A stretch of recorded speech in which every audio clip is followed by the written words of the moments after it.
Subscribe कीजिए मेरे Hindi technical hub को और इस बेल आइकन को दबाना ना भूलें ताकि मैं जो भी नई वीडियो डालूं वो सबसे पहले पहुंचे आपके पास। Friends, good evening.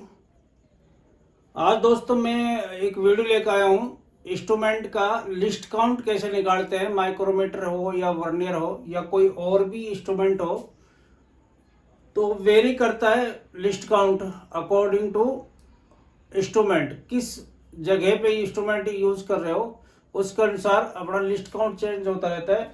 और अक्सर जब भी लड़के ऑपरेटर, सेटर या इवन प्रोग्रामर जब भी इंटरव्यू के लिए जाता है तो उससे लिस्ट काउंट के बारे में जरूर पूछा जाता है दोस्तों, इंस्ट्रूमेंट के लिस्ट काउंट के बारे में। और ये 100% ऑपरेटर को भी पता होना चाहिए, सेटर को भी पता होना चाहिए और एक प्रोग्रामर को तो पता ही रहता ही है, फिर भी बहुतों को नहीं रहता कि लिस्ट काउंट कैसे निकालते हैं और कितना होता है। तो उसी के ऊपर दोस्तों वीडियो मेरा लिस्ट काउंट। लिस्ट काउंट होता क्या है? सबसे मिनिमम वैल्यू जो अपन इंस्ट्रूमेंट से नाप सकते हैं वो लिस्ट काउंट कहलाती है। लिस्ट में से कम वैल्यू वो लिस्ट काउंट कहलाता है। तो मैं एक एग्जांपल आपको समझा रहा हूं माइक्रोमीटर के ऊपर। माइक्रोमीटर सभी ने देखा दोस्तों, 0 से 25, 25 से 50, 50 से 75, 75 से 100 और ऊपर भी आते हैं, 400, 500 तक भी आते हैं। तो माइक्रोमीटर का लिस्ट काउंट कैसे निकालते हैं? सभी जानते हैं कि 0.01 होता है। 0.01 लिस्ट काउंट होता है दोस्तों, 0.01 mm। ठीक है, तो निकालते कैसे इसको? तो माइक्रोमीटर अगर आपने ध्यान से पढ़ा है तो मैं आपको समझा देता हूं कि माइक्रोमीटर की एक तो स्ट्रेट लाइन होती है जिसपे एक लाइन नीचे होती है ऐसे और एक ऊपर होती है।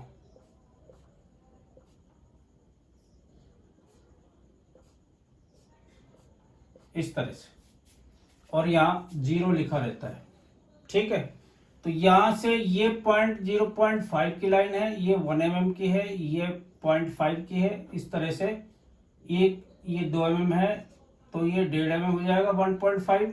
तो इस तरह से मैन स्केल ही है, मैन स्केल माइक्रोमीटर। ठीक है, ये मैन स्केल है। और जो अपना राउंड वाला है, ये वाला राउंड वाला वो चक्कर है। चक्कर पे डेटम लाइन से 0 से लेके 1, 10, 20, 30 इस तरह से लाइन रहती है। तो यहां पे ये 50 लाइन है, 50 लाइन है। अगर आप माइक्रोमीटर के रेचेट पे देखोगे पूरे घुमाव पे तो 50 लाइन्स है। तो एक राउंड में ये कितना घूमता है? 0.5 आगे होगा, ये 0.5 पीछे होगा। तो लिस्ट काउंट, अब मैं ध्यान से देखना, लिस्ट काउंट बराबर कैसे निकालते हैं? मैन स्केल पर मिनिमम जो वैल्यू है एक राउंड में वो 0.5 का है। ठीक है, और जो माइक्रोमीटर स्केल पे उस पर कितने डिवीजन है? 50। तो इसका लिस्ट काउंट हो गया 0.01 मिलीमीटर या 10 माइक्रोन, इस तरह से। तो 10 माइक्रोन हो गया। तो कोई भी माइक्रोमीटर हो आप इस तरह से निकाल सकते हैं। सबका 10 माइक्रोन होता है, लेकिन डिजिटल का 1 माइक्रोन में देते हैं। डिजिटल अपनी जगह अलग इंस्ट्रूमेंट है, लेकिन जो बेसिक इंस्ट्रूमेंट वो ये है। तो माइक्रोमीटर का मैंने आपको समझाया, अच्छी तरह से देख लेना, उतार लेना, समझ लेना, क्योंकि 100% ऑपरेटर से पूछा जाता है। और पूछा भी जाता है दोस्तों, क्योंकि उसको काम करना है, पीस को नापना है, मेजर करना है ऑपरेटर को ही, इसीलिए उससे पूछा जाता है। दूसरा दोस्तों मैं आपको बताता हूं वर्नियर कैलिपर। वर्नियर कैलिपर भी दोस्तों 0 से लेके 150 का भी आता है, 0 से 200 का भी आता है, 0 से 300 का भी आता है और 0 से लेके 450 का भी आता है और 0 से लेकर 600 तक भी आता है और 1000 के भी आते हैं मिलीमीटर में। तो ये रेंज है इनकी, इतने तक नाप सकते हैं। अब वर्नियर कैलिपर में भी दोस्तों देखो मैं आपको बताता हूँ कैसे निकालते हैं। वर्नियर कैलिपर में दोस्तों मेन स्केल है ये वाला, पूरी पट्टी पे लंबी वाली पे, वो है 0, 1, 2, 3, 4 ये मिलीमीटर है, ठीक है। और जो वर्नियर स्केल दोस्तों, ये छोटा वाला वर्नियर स्केल जो चलता है, इस पे 0 से लेके ये लाइन है, ये इसके बीच में 4 लाइन है फिर इसके बीच में 4 लाइन है, 1, 2, फिर 4 लाइन, फिर 3, इस तरह से यहां तक 10 है, ठीक है। 10 लाइन है, तो यहां से यहां तक गिनेंगे तो छोटी छोटी लाइन है वो 50 हो गई, 50 लाइन है। अब इसका लिस्ट काउंट कैसे निकालेंगे, वही माइक्रोमीटर वाला स्टाइल है। इसमें मिनिमम वैल्यू मेन स्केल पे कितनी है, मेन स्केल इस पे है 1 mm का मेन स्केल, और यहाँ पे नंबर ऑफ डिवीजन कितने हैं, 50, तो ये हो गया 0.02 mm। ये लिस्ट काउंट हो गया वर्नियर कैलिपर का, ठीक है। तो आप विशेष ध्यान रखना कि कौन से इंस्ट्रूमेंट का कितना लिस्ट काउंट है, तभी अपन मेजर कर सकेंगे। और जो भी इसकी रीडिंग आएगी वो 10.02, 10.04, 20.06 इस तरह से सम वैल्यू आएगी सारी, क्योंकि लिस्ट काउंट ही इसका 20 माइक्रोन का है।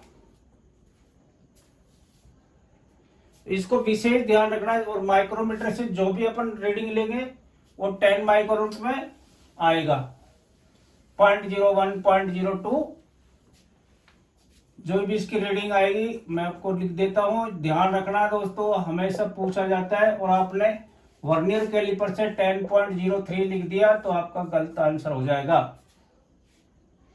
तो 10.02 आएगा या 10.04 आएगा, ठीक है। इस तरह से आपको रीडिंग लिखनी है। जब भी आप कोई चेकिंग लिस्ट बनाते हो, इंस्ट्रूमेंट की रीडिंग लिखते हो, तो इस तरह से लिखेंगे वर्नियर कैलिपर के केस में। और माइक के केस में, माइक्रोमीटर के केस में क्या लिखेंगे आप, 10.01, 10.03 लिख सकते हो आप, क्योंकि लिस्ट काउंट अपना 10 माइक्रोन का है, तो आप 10 माइक्रोन के वेरिएशन में लिख सकते हो। लेकिन यहाँ पे 0.02 के वेरिएशन में ही लिखना पड़ेगा, क्योंकि मिनिमम वैल्यू 20 माइक्रोन की है। अब दोस्तों एक डायल देखा होगा आपने, प्लंजर डायल, प्लंजर डायल जिससे बोरगेज नापते हैं, बोरगेज से साइज नापते हैं, उसका प्लंजर डायल। उस पे घड़ी बड़ी रहती है दोस्तों, इसके नीचे डंडी लगी रहती है, निडल लगी रहती है, और यहाँ पे छोटे छोटे खाने होते हैं इस तरह से,